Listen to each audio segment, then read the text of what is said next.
Buenas tardes, esto es 50 años cuando se quebró la democracia y hoy nos acompaña un sobreviviente, Herman Carrasco. Herman. Me costó porque normalmente es con H. Sí, es con H. Buenas tardes, Herman, un gusto tenerte acá. Hola. Bueno, les quiero agradecer arrogándome el nombre de los que ya no están. Yo soy un ciudadano chileno, un sujeto social que ha tenido la suerte de ser invitado a este programa y me permite cumplir con aquellas cosas que tantas veces hemos pensado, que tiene que ver cómo ayudamos a la memoria, Bueno, a la verdad a propósito. y a la justicia. Sí, te agradecemos mucho porque eso que tú planteas es el propósito del programa. Tú eres un hombre de carne y hueso con una historia que para nosotros es súper importante que se conozca. Herman, partamos un poco contigo ese día que se quiebra la democracia. ¿Dónde estabas? ¿En qué estabas? Mira, bueno, en ese momento yo era un joven de 22 años que había tenido el privilegio de participar del proceso que significó conquistar el gobierno encabezado por el presidente Salvador Allende.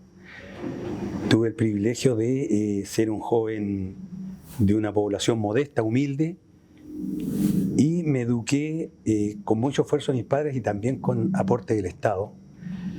Estudiaba en la universidad y hacía clases en un liceo vespertino de adultos en Temuco. ¿Era de Temuco? Era de Temuco, sí. Y mi vida transcurrió siempre en Temuco, excepto el campo un tiempo, los primeros años. Y estaba participando activamente con mi compañera, la madre de mis hijos, posteriormente madre de mis hijos, en todo el proceso que significaba la construcción de una sociedad que permitiera avanzar a niveles superiores de desarrollo de la humanidad en nuestro país. Me refiero a una sociedad con un alto sentido humanista, donde existiera la justicia social, donde existiera un país que diera oportunidad a los trabajadores, a los campesinos, a la gente humilde, de tener una vida digna y asegurado el bienestar para las generaciones que venían. ¿Tú militabas? Yo militaba y era dirigente de las Juventudes Comunistas. Había ingresado a temprana edad, el año 65 a fines, a los 14 años, y había pasado por muchas situaciones muy valiosas desde el punto de vista de mi formación. Lo digo como una nota, pero llena de, no de nostalgia, sino que de reconfortamiento, que el pololeo con la madre de mis hijos, con Nilda Beltrán Cid, fue alfabetizando en el campo. Fue ayudando a levantar cercos, fue aprendiendo de los trabajadores de algunas industrias pequeñas que habían allá y que nos fueron convenciendo la necesidad de incorporar cada vez más energía al cambio social. Entonces ocupamos muchas responsabilidades. Las más bellas fueron la conquista del gobierno de Allende, la euforia y ese elevamiento ético, moral, místico que significó ese 4 de septiembre del año 70, donde yo ya ocupaba responsabilidades casi como un viejo, con 20 años, y tuve la oportunidad entonces de conocer seres humanos maravillosos, algunos que ya no están, asesinados por la dictadura, ellos desaparecer, y otros que están todavía, pero yo ya pasado en años tal vez, pero por lo menos puedo seguir en esto que me estimula a vivir más. Herman, ¿qué pasa ese 11 de septiembre del 73? Porque tú estás en un proyecto social, claramente. Sí, claro. Bueno, yo ocupaba responsabilidades que hay palabras que me cuesta decirlas, vamos a decir significativas. No me gusta decir emblemático, no me gusta decir importante, ¿no? Ocupaba responsabilidades significativas en el movimiento estudiantil, en el movimiento juvenil y particularmente en la estructura partidaria de la Juventud Comunista y del Partido Comunista. formaba parte del comité político juvenil de la Unidad Popular y hacía clase en un liceo vespertino donde tenía muchos alumnos que eran miembros de la Fuerza Aérea y que necesitaban pasar su cuarto año para ascender. Este es un dato que quiero dejarlo dicho porque no sé, estas son experiencias tal vez únicas. Entre los alumnos había un ex compañero mío de primaria que se caracterizó por ser un matón desde niño, un desadaptado, una persona muy compleja, y me lo encontré de alumno en el liceo vespertino cuando yo hacía una clase ahí de reemplazo a una profesora que estaba con su prenatal. Y ahí tuvimos un encuentro porque él quería que yo le regalara las notas. Eso, cuando yo me negué diciéndole que yo estaba en la construcción del hombre nuevo, de que queríamos construir una sociedad diferente, bueno, eso significó que el día 11 de septiembre, a las 10 de la mañana ya, mi casa estaba siendo allanada por un equipo encabezado por este individuo, Jorge Aliro Valdebenito Isler. Hoy día tiene como 5 o 6 condenas por violación grave de derechos humanos, crímenes de lesa humanidad, pero todavía no echa puntapeos, lamentablemente.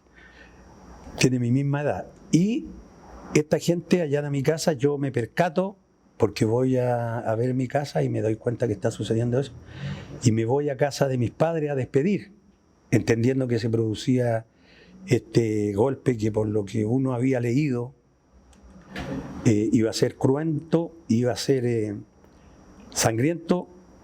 Claro que superó todas las expectativas de lo peor, superó todo lo peor que podíamos pensar. Y ahí empezó un errar de casa en casa, hasta que el día 17 de septiembre me descuido y saliendo de la casa de un familiar me detiene una patrulla que fue alertada por un vecino del sector, que era un funcionario de la Fuerza Aérea en retiro. Me vendan delante de mi madre, de mi padre, y me echan a una camioneta del SAC en ese tiempo y me llevan y empiezo a conocer la mano militar. Primer itinerario, Puente Cautín, me bajan vendado y hacen un simulacro de fusilamiento.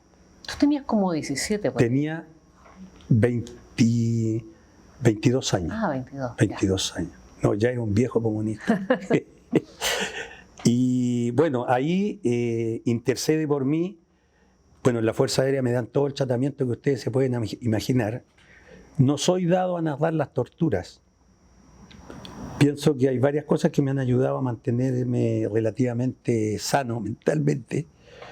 Y una de ellas es no rememorar lo que allí me pasó, no olvidarlo, pero no rememorarlo porque son tantos los millones y millones y millones de horas de tortura de miles de seres humanos en este país, que el hecho que yo no las narre no tiene mayor significación. Basta con que las personas que van a ver o escuchar este documental sepan que pasé, inmediatamente van a saber por lo que pasé.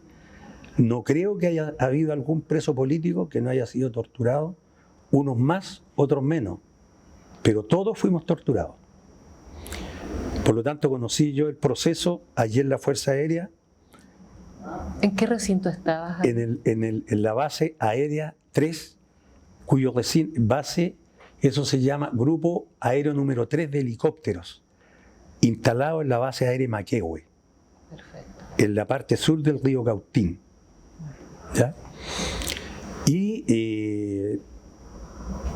del 17 al 26 soy sometido a todas estas torturas que, como digo, no las voy a narrar porque ustedes y los que escuchan y ven este programa las conocen. Y el día 26 me echan en una micro adentro de un saco de papas, amarrado solamente, y junto con otra persona, que recuerdo perfectamente el nombre porque existe todavía, lo voy a mencionar, espero que si él ve esto no se moleste, José Obando, un funcionario de la CORA, que había sido detenido en esos días, y cuchicheando le digo mi nombre y todo, y le digo que si él sale en libertad, avise a tal y tal lugar, y él lo mismo conmigo. El asunto es que yo había perdido noción del tiempo, me tiran en una carretera cercana a mi domicilio cuando me desatan en mi suegro, que era suboficial mayor del regimiento Tucapel.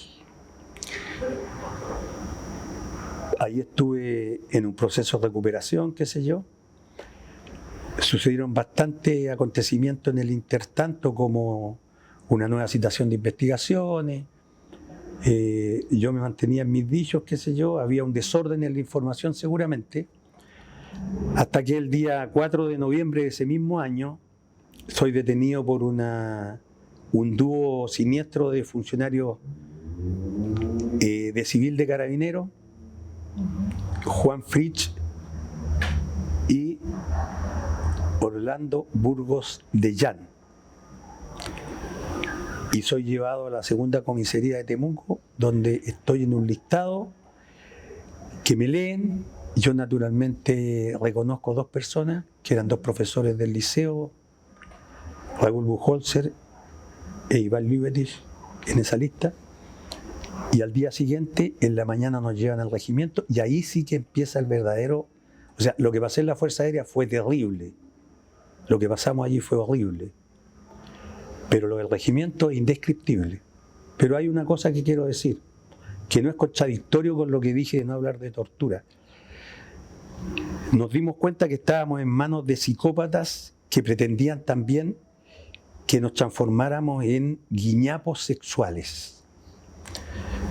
Un teniente cuyo nombre y apellido es Jaime Julio García Covarrubia, que hoy día afortunadamente está en Punta Peuco pagando uno de los crímenes, una miseria, y él asusaba a los militares con el objeto de que nos obligaran a cometer actos de índole sexual entre nosotros, cosa que no consiguieron.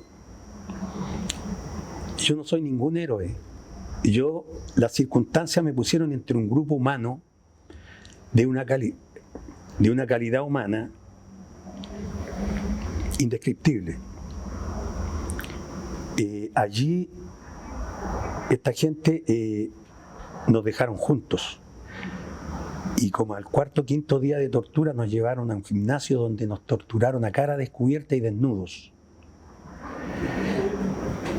Ahí pretendían que hiciéramos aquellos actos de connotación sexual que solo hablaban de la insanía, de la demencia psiquiátrica profunda de estos individuos que llegaron al generalato algunos, lo cual habla de la calidad ética y moral e intelectual de los que dirigieron este país durante la dictadura. Jaime García Covarrubia, el peor de todos estos torturadores, además de llegar a ser director de la escuela militar, fue durante 12 años profesor de un instituto de defensa hemisférica dependiente del Pentágono en Estados Unidos. Eso está todo en auto, están los recortes de la prensa, qué sé yo, porque costó mucho poderlo encauzar. Bueno, así entonces, el día viernes 10 de noviembre, he sacado de allí Raúl Buchholzer, uno de los integrantes de este grupo que estaba siendo sometido a estas torturas, y horas después soy sacado yo. En realidad nos despedimos porque nos hicieron vestir, nos tenían desnudos, nuestra sangre ahí se juntó, la de todos nosotros. Era una verdadera orgía de sangre lo que se vivía allí. Y quiero decir algo también, uno con los años va madurando y dice, ¿cómo fuimos capaces nosotros de resistir? Y yo tengo una teoría que, si ustedes me permiten, lo voy a decir. Por supuesto. Uno parte negando por convicción. Yo no soy víctima. Yo pagué el precio de un joven proletario que cayó entre medio de un proceso social que lo estimuló a ser alguien. Y fue uno más en los miles que estuvieron ahí. Y estuvo entre los privilegiados que aprendió. Por lo tanto, uno parte sin delatar a sus compañeros, negando casi de manera absurda y no creíble, porque ellos sabían perfectamente quién éramos cada uno de nosotros. Estaba el secretario regional del partido, el secretario regional de la Jota, yo que ocupaba una responsabilidad importante, el jefe de la brigada Ramón Parra, dirigente de la Universidad Técnica de la Universidad de Chile. Y en esta reflexión que he hecho con los años, luego uno sigue negando porque no quiere que alguien querido pase por lo que uno está pasando. Ahí hay otro elemento que da fortaleza. Para decirlo en términos coloquiales y de estos tiempos, no, yo me voy a ir cortado, pero yo no, nadie va a pasar por esto. Nadie va a pasar por esto. Y luego viene, voy a morir y de mí yo no voy a hablar porque voy a morir igual. Eso creo yo que es lo que define. Aquí no hay nada divino, tampoco juzgo a los que hablaron. Yo tuve la suerte de estar con un grupo humano. A lo mejor si estoy solo, otra cosa pasa. Pero nosotros fuimos torturados de manera colectiva. Primero hacían una especie de círculo, uno primero, el otro, qué sé yo, porque nos llevaban a otro lugar. Pero a partir del jueves nos juntaron ahí mismo y ahí ya nosotros como que cada mirada importaba. Cada mirada era un todo. Ver a Molina, un compañero que le faltaba un brazo por un accidente en su condición de obrero de la madera en Lota, le faltaba un brazo y verle su muñón casi destrozado, nuestros cuerpos llenos de sangre, no sentíamos pena, sentíamos una tremenda indignación. Yo nunca sentí odio ni de venganza, porque no me victimicé. No, yo pagué la osadía de querer cambiar la sociedad.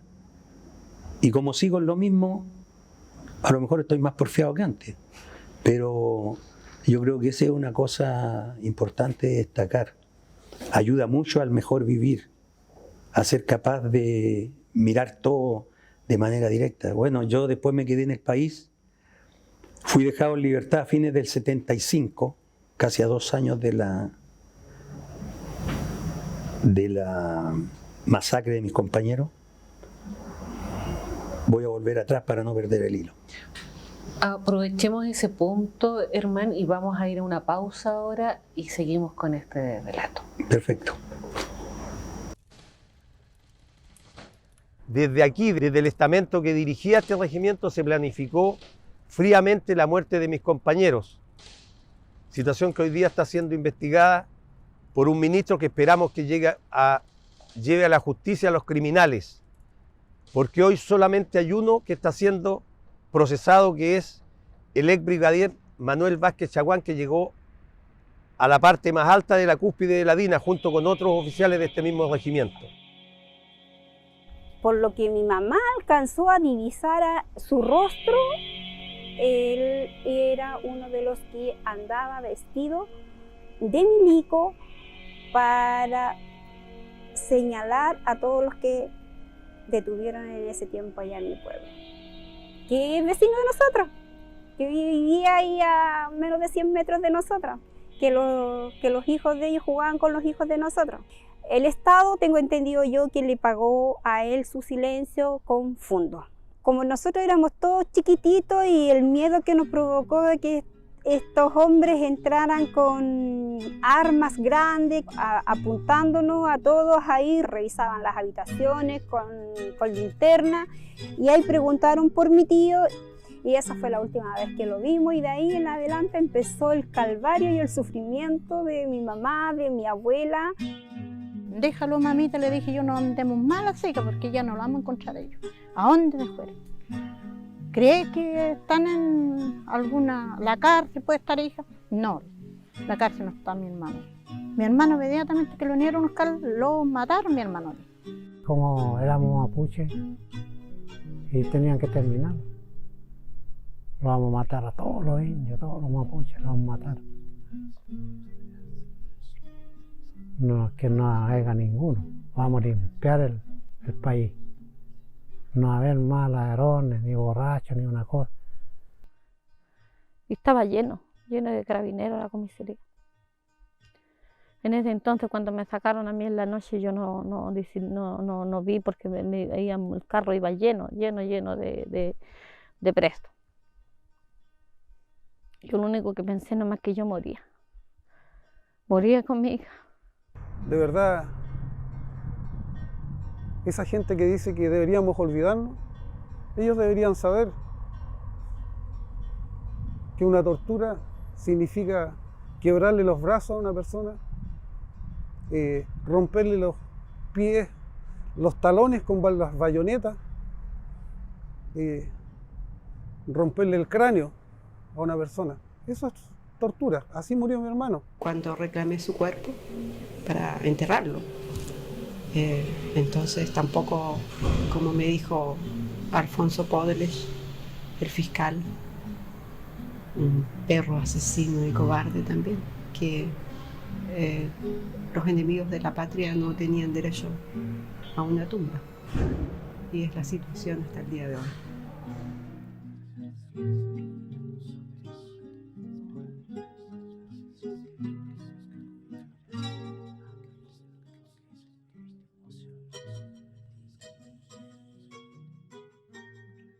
Mira, bueno, lo primero es que uno llega a un momento en que está seguro que se va a morir, o sea, que lo van a matar. Nosotros estaba parte importante de los dirigentes del comité regional, empezando por Alberto Molina, el secretario del partido,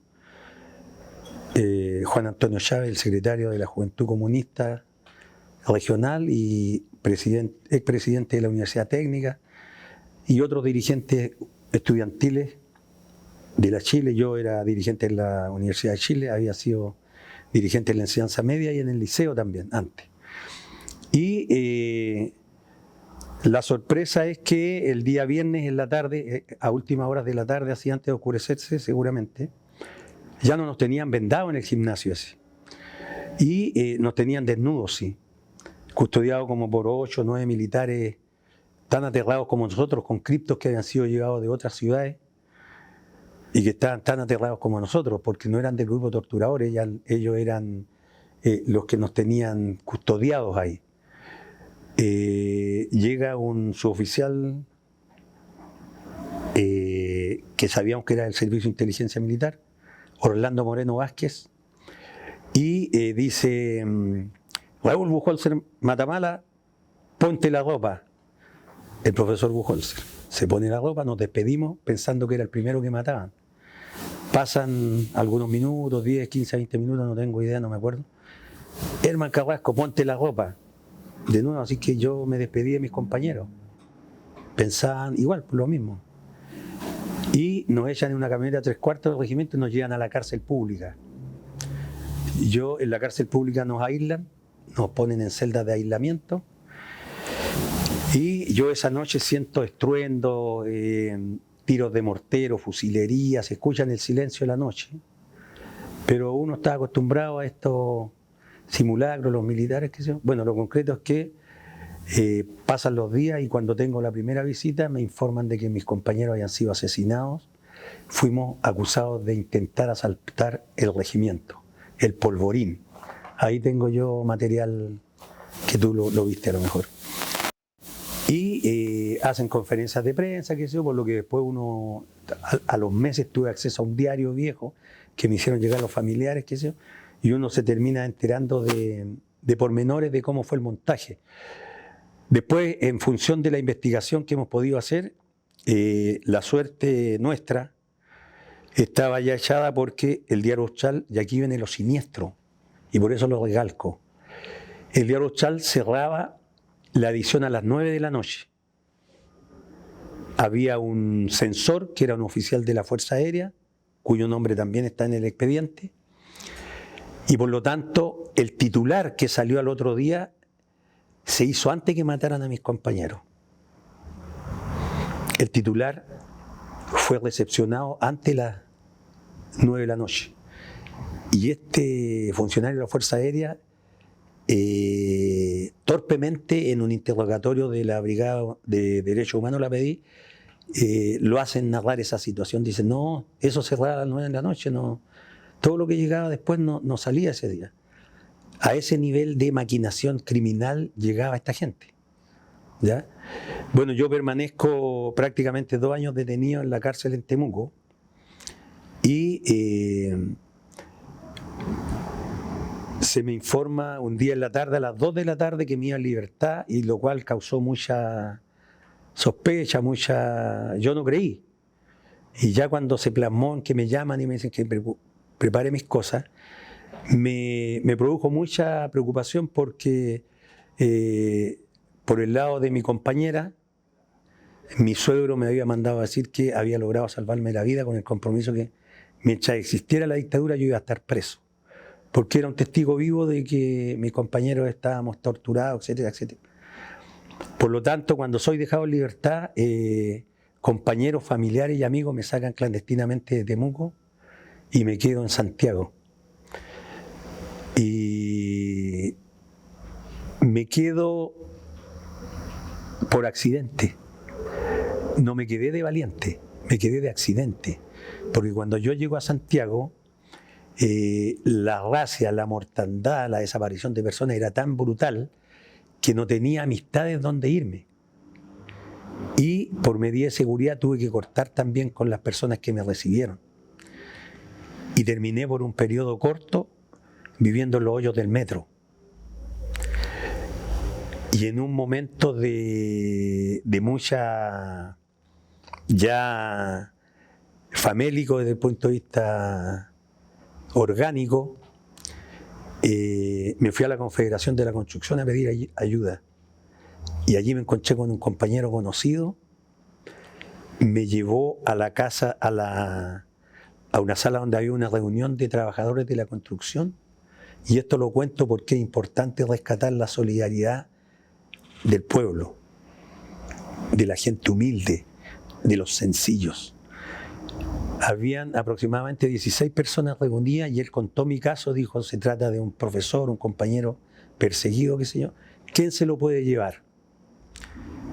Y se levantaron las 16 manos que estaban allí, peloteándome para llevarme, peleándose por llevarse un problema, por llevarse un perseguido para la casa. Así llegué a la población La Victoria, viví allí, luego me traje a mi compañera con mis 2 hijas, una que nació el 13 de febrero del año 74, porque al momento de mi detención mi compañera tenía 6 meses de embarazo. Ella es mi hija mayor. Me vinculé nuevamente al trabajo de la lucha contra la dictadura y tuve una nueva detención el año 79. Así, como quien dice, al Barrera. No trajo mayores consecuencias porque la vicaría inmediatamente me puso recurso de amparo, qué sé yo, y me pudieron acoger a la ley de amnistía que dictó la dictadura para cubrir sus crímenes. Eso me permitió legalizarme y entrar a trabajar en una empresa. Luego, el año 81, fui detenido en circunstancias de andar en una actividad pública del 1 de mayo y secuestrado a Borgoño. Supe que era Borgoño porque en la cinta que me pusieron, me detuvieron el día 1 de mayo, en la cinta que me pusieron lograba ver a distancia. Y cuando yo trabajaba mucho en el sector de La Vega porque estaba de vendedor de una empresa, así que fui dándome cuenta del recorrido. Fui detenido con 160 personas aproximadamente el 1 de mayo del año 81. ¿Ya?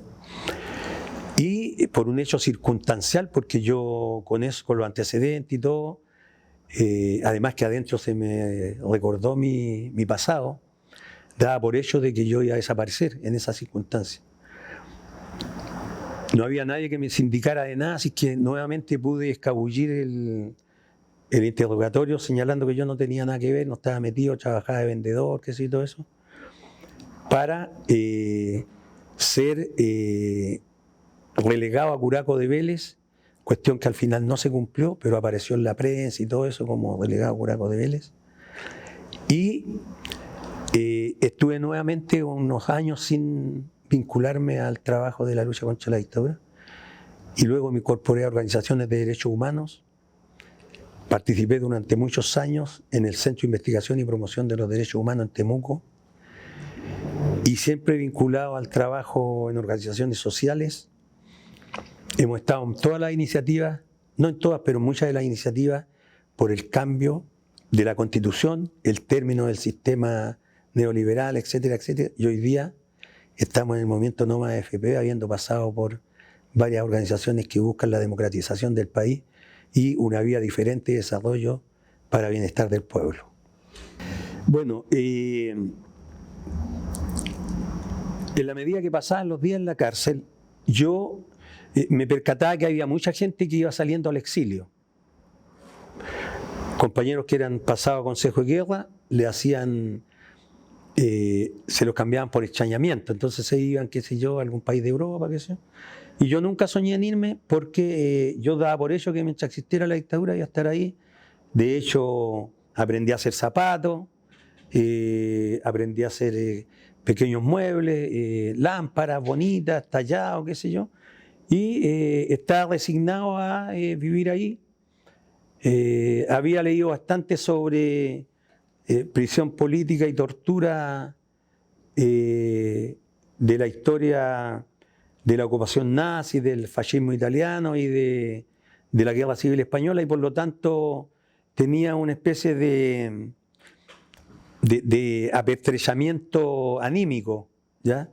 Además está el amor de mi compañera, la presencia de mi hija mayor, mis padres, mis hermanos, qué sé yo. Entonces yo ya como que estaba resignado a eso.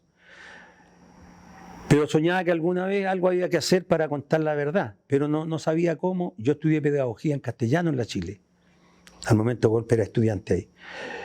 Y cuando luego salgo en libertad, siempre me hacía la pregunta, cuando llego a la cárcel y después me entero de lo que pasó con mis compañeros, yo quería vivir hasta los 30 años. Vivir hasta los 30 años. Tenía 22, 23, 24. Después vivía clandestinamente acá, entonces decía, vivir hasta los 30, bueno, aguantar hasta los 30.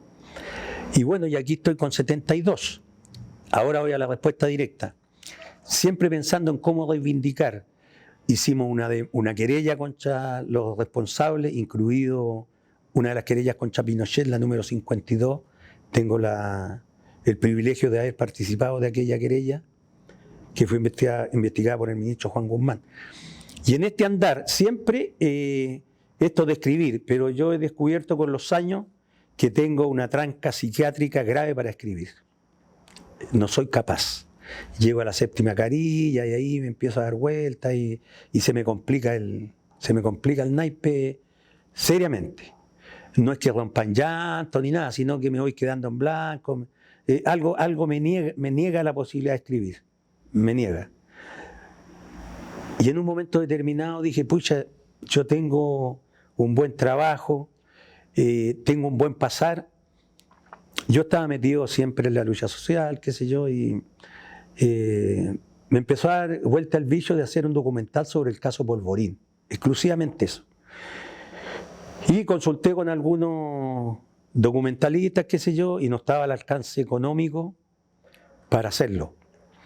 Y un día estoy con mi compañera comiendo en un restaurante en Valparaíso, entre un muchacho, ofreciendo sus documentales, esto hace como 15 años atrás, sus documentales, y algo me produce una cosa en el cuerpo que me ha pasado muchas veces. Yo no soy mesiánico, ni esotérico, ni nada, pero hay cosas que no comprendo y que están ahí en el aire, que se manifiestan, hasta el hecho de haber sobrevivido también tiene que ver con eso. Y viene a ofrecerme los documentales, y digo, oye, disculpa, ¿y esto qué? No, hay unos documentales de turismo. Y le digo, ¿quién lo hace? Yo, me dice, toma asiento. No, es que ando trabajando, te invito a almorzar. ¿En serio? Claro, le dije, quédate a almorzar. Y sentí que ese era el hombre. Y ese era el hombre. Le dije, voy a ver tu documental y conversamos. Al día siguiente lo estaba llamando. Y le dije, se trata de esto y esto. No tengo ni uno, pero puedo vender mi auto, puedo hacer cualquier cosa con tal de que hagamos esto. Y trabajamos 2 años y medio in situ. Recorrimos comunidades, porque esto se amplió. Terminó siendo un documental sobre la represión en la 9ª región. Es un documental de 116 minutos donde se narran una cantidad importantísima de casos brutales de asesinatos y desapariciones de las Fuerzas Armadas y Carabineros en la 9ª región. Y casos, pero tremendamente desconocidos, de los humildes, de los sencillos, de esos que no son emblemáticos, que están ahí. Familias que fueron hechas desaparecer porque Carabineros les debía leña y carbón, que ellos les fiaban, y para no pagárselo, los mataron. De eso se trata ese documental, de gente que tenía participación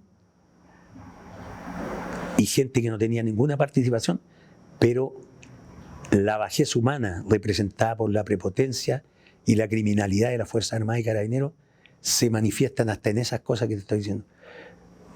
Una última cosa, mujeres a las cuales, ahí van a verlo en el documental, les mataron a sus compañeras para violarlas a mansalva reiteradamente en el campo. Eso sale en ese documental y que está respaldado por procesos judiciales. Mira, primero que nada yo sigo sintiéndome joven y ahí hay una respuesta. El ser joven significa ser capaz de tener discernimiento con respecto al pasado del lugar donde uno se ha desarrollado. El ser joven significa saber dónde estamos parados, quiénes somos y por qué somos como somos. El tipo de sociedad en la que nos desenvolvemos nos marca para el resto de la vida. Los que tuvimos el privilegio que tuve yo de ser partícipe de un proceso que buscaba cambiar las condiciones de vida de este país para bien, basado en el más profundo humanismo que puede tener el ser humano, esas cosas tienen que ver con la juventud. No quiero citar a ningún gran pensador, pero alguien dijo, yo sé quién es, pero voy a decir que alguien dijo, que ser joven y no ser revolucionario es hasta una contradicción biológica, porque el joven tiene que aspirar a que nuestro pueblo y él, y que los que le rodean, vivan cada vez mejor, vivamos cada vez mejor, que los recursos naturales estén en manos de la inmensa mayoría, vale decir que el pueblo tenga acceso a una vida digna.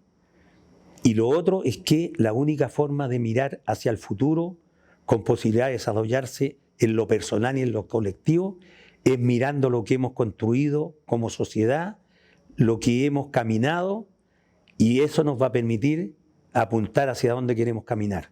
Si no miramos el camino que hemos caminado, el futuro es absolutamente nebuloso, oscuro y sin ninguna luz en el horizonte. Bueno, esta ha sido la entrevista con Herman Carrasco en este nuevo capítulo de 50 años cuando se quebró la democracia, un espacio conjunto entre Piensa Prensa y el sitio de memoria Estadio Nacional. Muchas gracias.